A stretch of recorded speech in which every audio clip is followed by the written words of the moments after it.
We have this whole section on Blinken trying to rewrite the whole situation with the Nazis, and I was going to go into it, but there's a lot of Ukrainian names and stuff that I have a hard time pronouncing.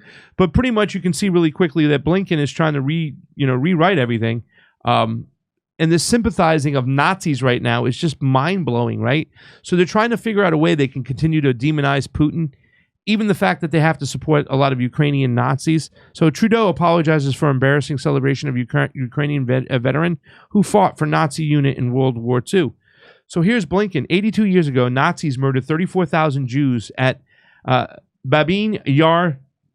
Soviets buried the history, which today Putin's government manipulates to provide cover for Russia's abuses in Ukraine. The U.S. is committed to justice for Holocaust survivors and accountability for atrocities. He's just trying to rewrite everything over here. And you can see Soviet prisoners of war, and this is a reader's out of context.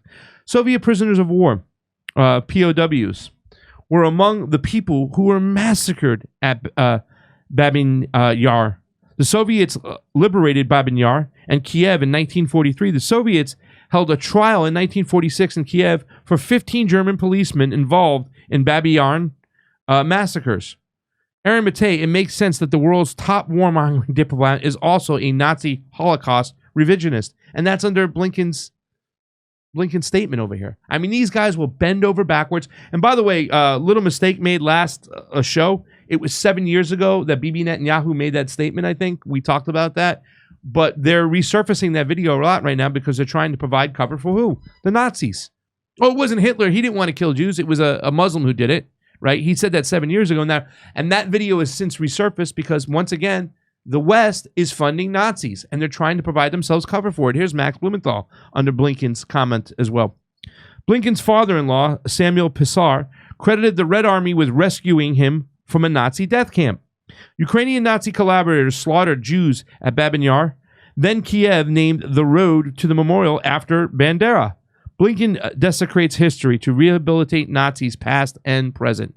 And this is a great statement from Daryl. He's also known as Black in the Empire. No country sacrifices more to defeat the Nazis than Russia. And if Canada is going to pretend they didn't know they were giving a standing ovation to a Nazi, one of the first apologies they gave should have been to the Russians. The reality is that the West is trying to rewrite history and paint Putin as being the next Hitler. And it will work because they know their citizens can be convinced of almost anything with enough propaganda. And that is so true. Why do we continue to allow this to happen? Why do we continue to allow this to be propagandized? It doesn't take a lot of research to understand what happened in 2014 when the United States government with Victoria Nuland, FDEU, when they were picking the successors to the government that was on the run because of this orange revolution or color revolution this time, right? In 2014, I believe it was just a different color revolution. The orange revolution was years ago, but it was always been funded by the West. You can go back to 1991, but this time they were able to pull it off, and Yanukovych had to flee the Maidan. And he even told Putin, you're going to have to get involved because they're going to arm a bunch of Nazis over there. They're going to arm the most radical of radicals because that's what the United States always does, whether it be the Mujahideen in Afghanistan or ISIS in Syria or the Contras in Nicaragua. They don't care. If it suits their geopolitical goals, the CIA, then they'll fund the craziest people no matter what. They'll point this out. This is great over here. And it will work because they know their citizens can be convinced of almost anything with enough propaganda. And listen, it's not just the propaganda that really gets people. It's the fact that a lot of people are consumed. Not just consumed with their fun stuff or their hobbies or consumed with stupid stuff on TikTok or Instagram or whatever. They're consumed, a lot of people, with just trying to put a roof over their head. They're consumed with work, having two jobs, where when they get home, the only energy they have is to open up a beer, drink it, go to sleep, and rinse and repeat. Working for low wages, can't buy anything, struggling to put food on the table. They're consumed with that too as well. So I don't want to just leave it that they're just being propagandized and being, they're just stupid, because this machine is a well-oiled machine.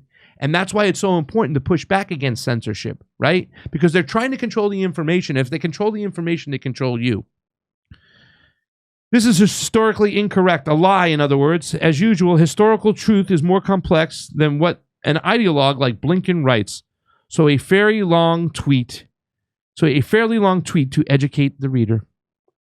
And Jeffrey K. wrote a bunch of stuff over here talking about this whole situation.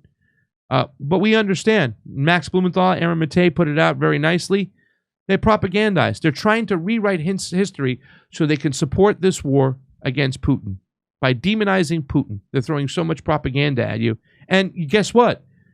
He's not the only one, Antony Blinken, who's trying to rewrite history. Remember when Lindsey Graham was confirming Antony Blinken and they were coming together on so many good things? They were playing warmonger patty cake is what Johnny Tsunami described it as.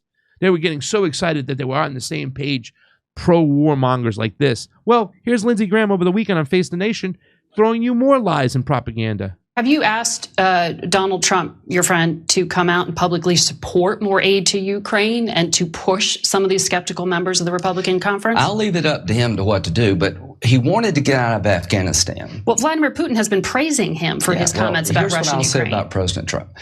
He did not pull the plug on Afghanistan, even though he wanted to. The biggest mistake we made since the war on terror is withdrawing from Afghanistan. To President Trump and anybody else, 20 years plus, trillions of dollars, and that was the biggest mistake we've ever made.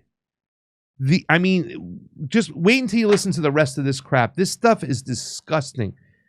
I'm going to go back a little bit again and so you can hear about it, right? He did not pull the plug on Afghanistan, even though he wanted to. The biggest mistake we made since the war on terror is withdrawing from Afghanistan.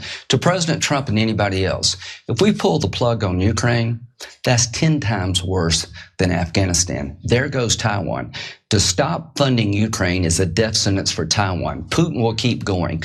You missed all of World War II if you don't know how this movie ends. To the Republicans who say Ukraine doesn't matter to us, you're wrong. Respectfully, you're wrong. The war gets bigger, not smaller. There goes Taiwan. If Ukraine can beat Russia, China's less likely to invade Taiwan, and Putin gets stopped. First of all, you can't invade your own country, and even America agreed that the one China policy, right, that Taiwan was a part of China. Now they've kind of reversed and did an about face because they want to continue to fund these wars. They want to continue to send wars to Taiwan because they know it's a proxy against Beijing, and it's disgusting. It's over on the other side of the country. You have nothing to do with it, and this is why I say all the time, for all you China hawks out there who want to blame China for everything, who want to blame communism and Marxism, you're delusional, right? China, communism didn't affect our country. Why are we in the positions we're at right now? Why are things happening to us in this country? Why so many people are homeless on the street, right? While censorship has gone crazy. You know, why are we funding all these wars? Do we want to forget and whitewash all these countries we invaded all the time? We need to take a look at our own actions. And this is disgusting over here when it's more war is needed for peace.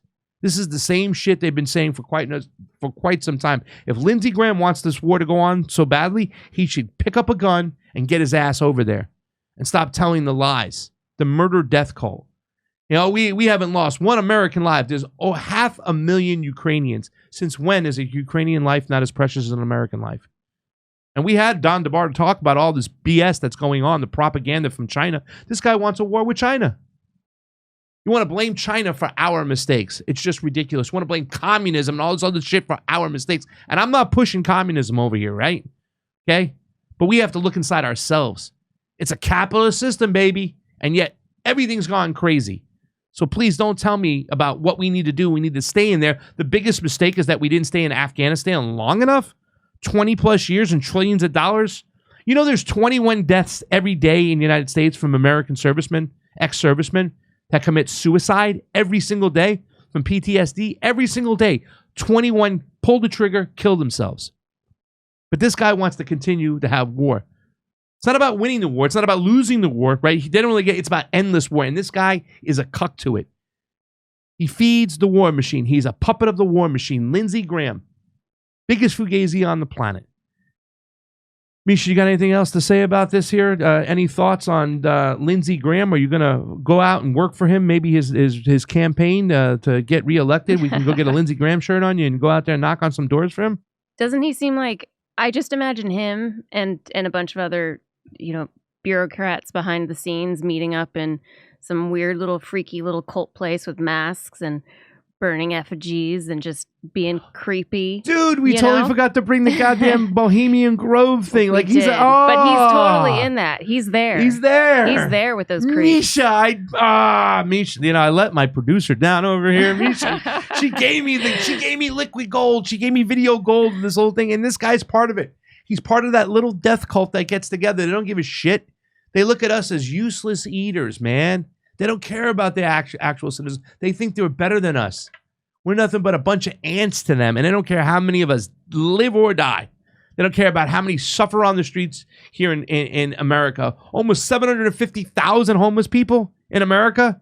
And you want to go send money to Ukraine while people in Lahaina are suffering? Hey, come see us on tour. We're going to be in Tampa, Boca Raton, Orlando, Dallas, Houston, San Diego, Bloomington, Illinois, Indianapolis, and Levittown, New York. Wow, that's a lot of dates. See you there.